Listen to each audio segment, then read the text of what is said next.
Matt, we're saying welcome to our audience to what we now, from here on, are going to call Gold Matters, because that's what that's what really matters in many respects. And that will be our ongoing theme for this year, because this year is going to be extremely difficult for the world, in our view. Because we are, of course, at a point now when we see so many risks, Matt. You and I see them clearly. Most people don't. People in the stock market don't see any risks at all, but that's always the case at the top of a market. But we see a risk on a global level, both geopolitical, of course, which is extremely dangerous in my view.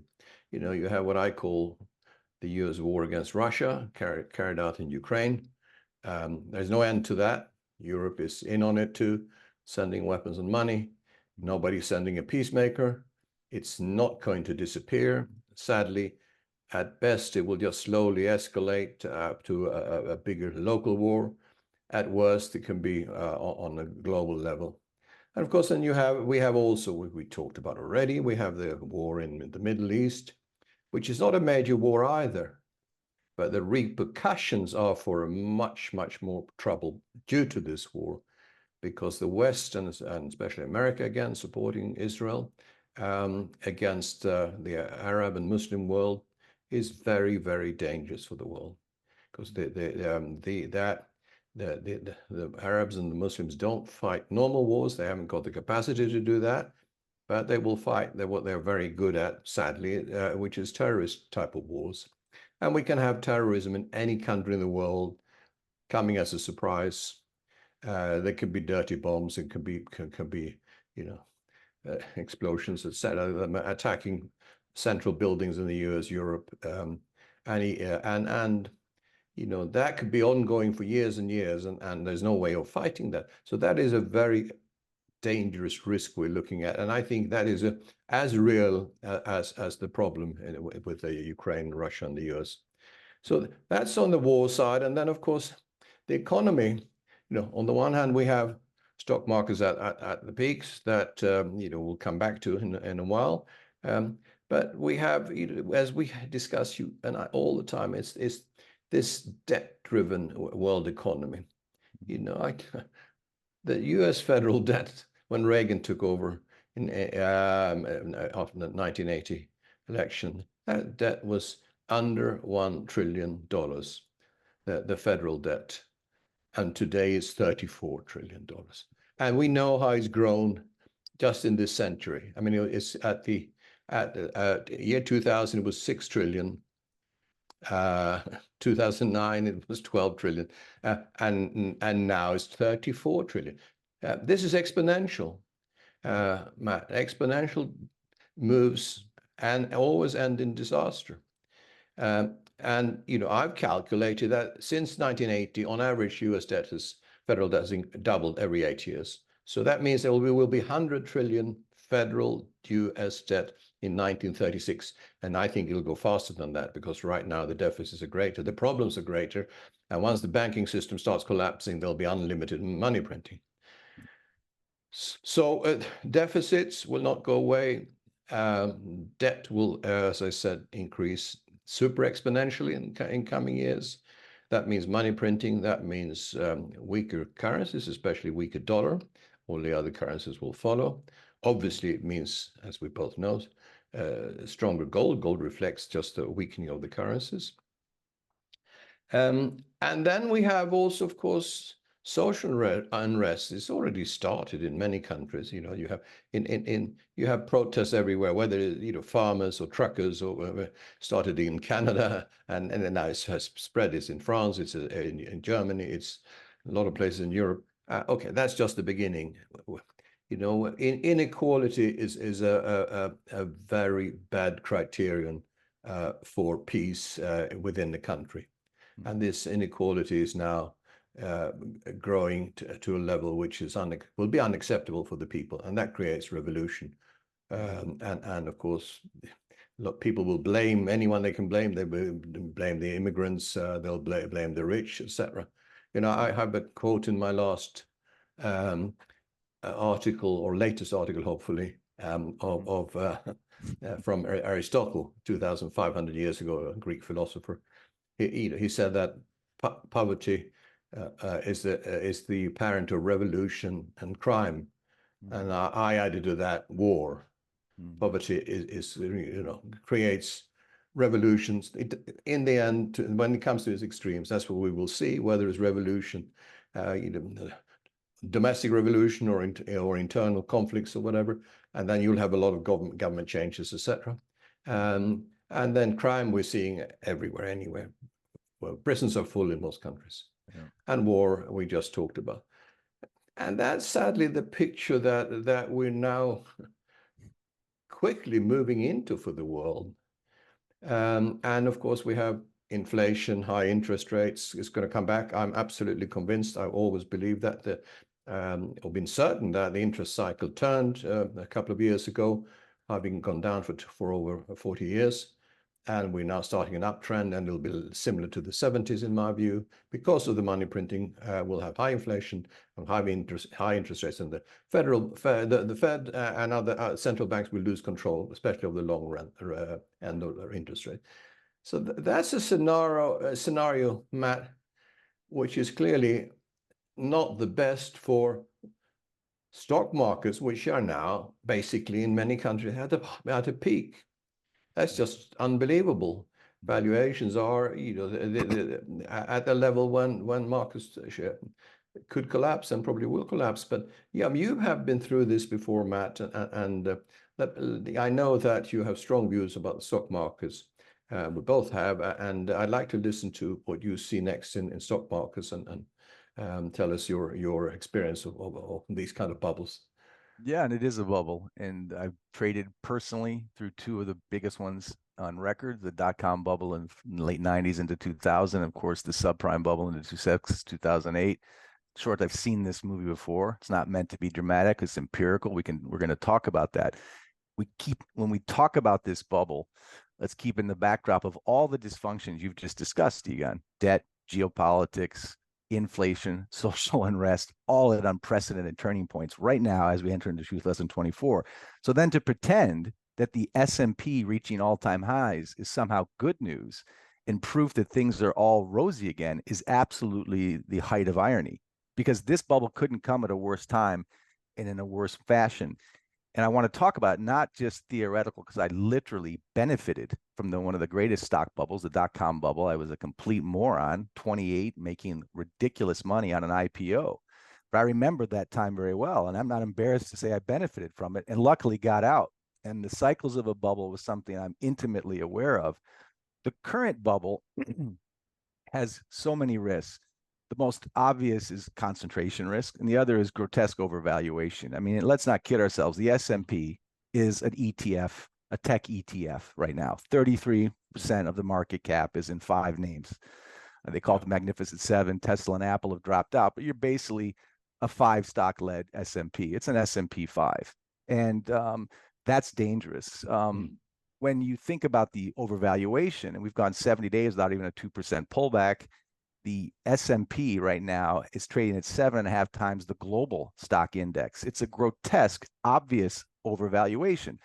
But there will be those who will say, like 2000, this time it's different. This is a different bubble because we have real companies, real profits, real earnings. NVIDIA has real earnings, and it is real profitable, and Facebook still has real earnings, and Microsoft still has real earnings.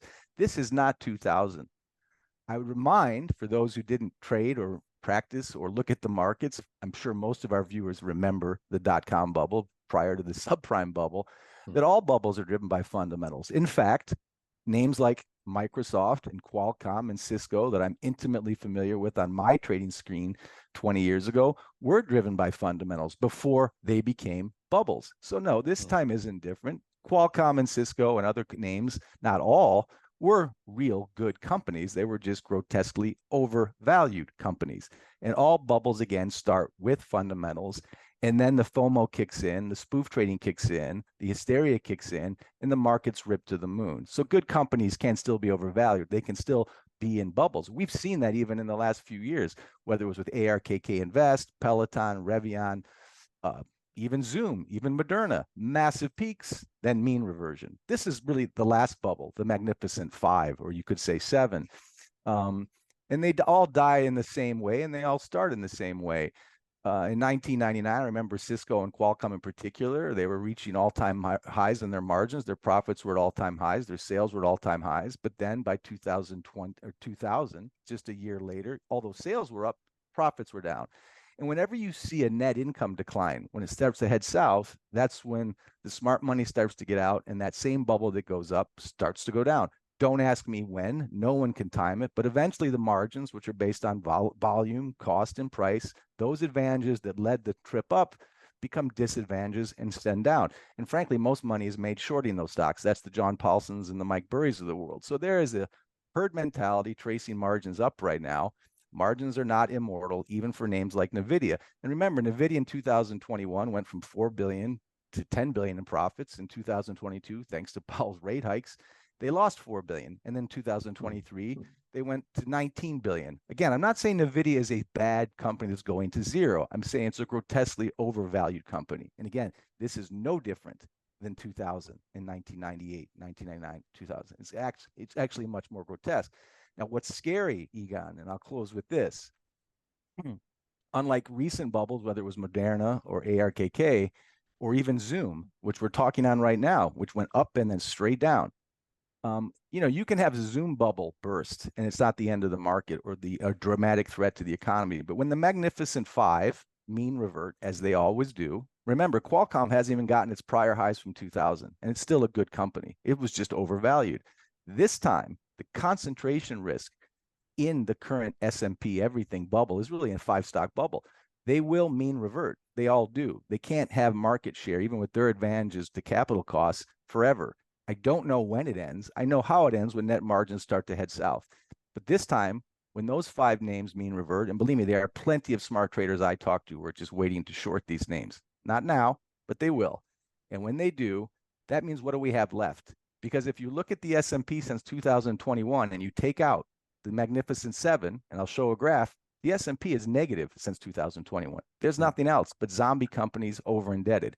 So when this wonderful bubble that everyone's euphoric about and masquerading as a solution to all our problems does what all bubbles do, which is pop, the ripple effects on all the other issues that you mentioned at the beginning, Egon, are going to be dramatic. That's not gloom and doom. That's history, math, and personal experience. Now, Egon, you had personal experiences too in 2000. You were running some pretty important management teams in your own life, and you were selling companies. I'm curious what your perspective is on this bubble and what you learned from personal experience, not theory, not gloom and doom, reality. What did you see in 2000, Egon? The interesting point here, Matt, is that the longer you live, the more you experience, of course, and at the end of your life, you have a fantastic life full of experiences. Most of them good. Luckily for us, we've lived in a good era. Even, I was born at the end of World War II. And it's been in a neutral country, so it's been a good life. But certainly, I've seen a lot of market bubbles and crashes, and of course it started. I started in the UK as a young man. I was first in Switzerland, of course, in banking, but I started in the UK working for a relatively small electrical retailer. Which I joined, and we built up to a FTSE 100 company and the biggest consumer electronic retailer in the UK. But I got my first options there when I came in 72-3, and in 73-4 they went down. The share price went down from 135p. I had my options at 135 UK pence to 9 pence. And the company was still profitable, and it wasn't in any balance sheet was okay. So, but that's what can happen to stocks. So I got that experience early on, and I realized, valuation can be crazy on both sides, at the top and at the bottom. But what people have to learn is markets never fall from the bottom; they fall from the top, and they fall when people expect it the least. So that was my first very good experience of understanding risk and risk management. How things can absolutely collapse and the underlying company is still okay. Now, coming back to your, and of course, then I was through the 87 crash, which was a massive crash also, but it recovered. And then we got to the next major one, which, as you mentioned, 2000. So I was involved with investments and with a friend of mine that has started an internet company in those days. And you just called something .com and it went up basically. It didn't matter what it did. It's in the South, like in the South Sea bubble in the 1720s in the UK. A company started, and then they said, "What's the purpose of the company?" Then it's just to make money. That's all. That was enough to attract lots of investors in the bubble period. So coming back to 99, 2000, so I told my friend that, this is not, companies were then, that we were dealing with, internet type companies, were actually trading at 10 times sales. Nobody made a profit. Profits, you never talk about profits. That's not necessary, of course. You just, if you have sales, that's enough to value a company. So, and I said to my friend that, we got to get out of this company. The valuations are crazy. So, and then, people want, obviously, if you list it, then of course the shareholders, founding shareholders have to hold big amount of shares. So I said, we're not going to list it, we're going to sell it, and we're going to demand, that we can get out more or less straight away, sell the shares. We managed to find a .com company. It was called actually China.com. It's quoted on the NASDAQ, Hong Kong company, and they bought it. We got stocks, but we could sell them straight away. And then, of course, the whole market in end of 2000 and then 2001, 2000, crashed about 80%, as you know. You were there then. This company that bought our business collapsed and went bankrupt, obviously. So, so that was a much smaller bubble. I mean, there's a big bubble in something that crashes by 80%, of course. And a lot of companies, that was average, remember, means a lot of companies went under, a lot of companies went bankrupt.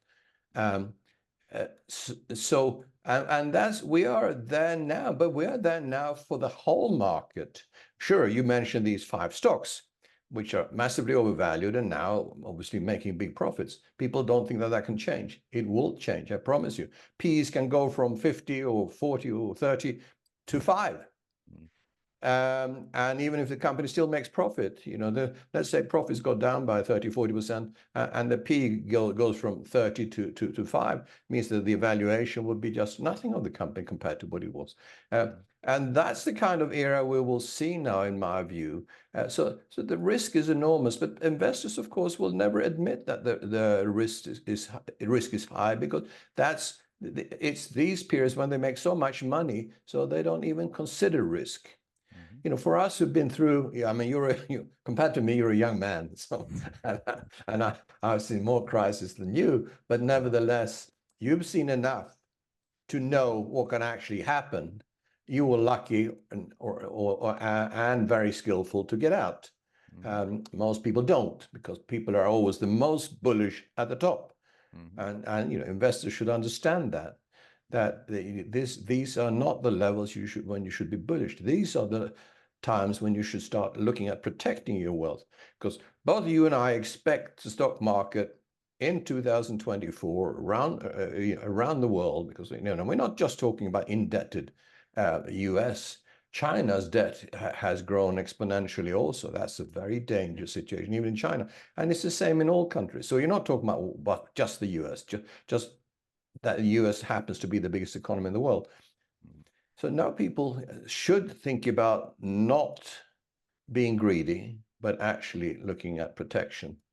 And of course, that brings us back to gold. We went into gold in 25 years ago, just because we saw the risks then with the first the NASDAQ and then 2008 bubble and or 6 to 9 bubble.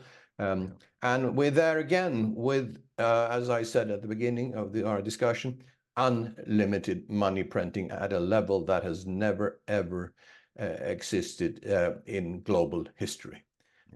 And those bubbles, debts created out of thin air, are going to become thin air again. I.e., the debts are going to implode because no one's going to repay them, and the assets that were backed by these debts will also implode and come down to totally different valuations. There's still some sound assets around. You're just going to get them at a much lower price. That's all, for the people who have money at that time.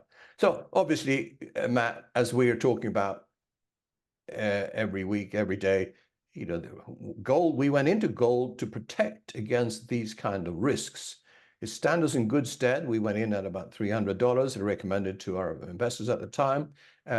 Now at $2,000, gold is as cheap as it was at $300, in my view. And measured against money supply, it is also even cheaper. Yeah. And you know, gold protects against, obviously, war is always good for gold, horrible for the world, but it actually, uncertainty is something that the world doesn't like, so it flees to gold. And then we have, of course, inflation.